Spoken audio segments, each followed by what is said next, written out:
Ito ay rated SPG, striktong patnubay at gabay ng magulang ang kailangan. Wala nang ang kawala itong si David dahil makokorner na siya ni Ramon.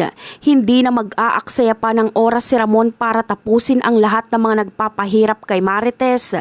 Handa siyang paslangin lahat ng kumakalaban at haharang sa kanya para iligtas si Marites kahit pa si Rigor ito o maging si David pa. Hindi na kasi kinakaya ni Marites ang lahat ng ginagawa sa kanya ni Rigor.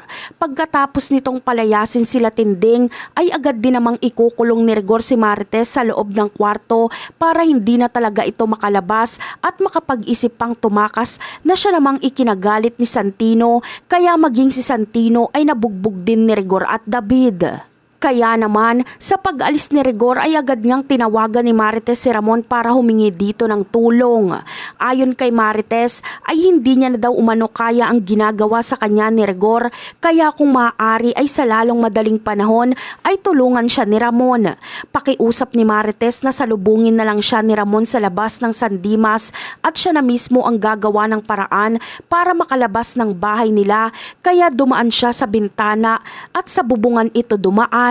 Ngunit agad ngang may makakakita kay Marites kaya nagsisigaw ang mga kapitbahay na siya namang narinig ni David.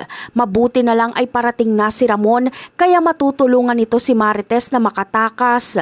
Ngunit ito na rin ang pagkakataon ni Ramon para tapusin si David dahil sa kasalanang ginawa nito na pagpapanggap bilang tanggol.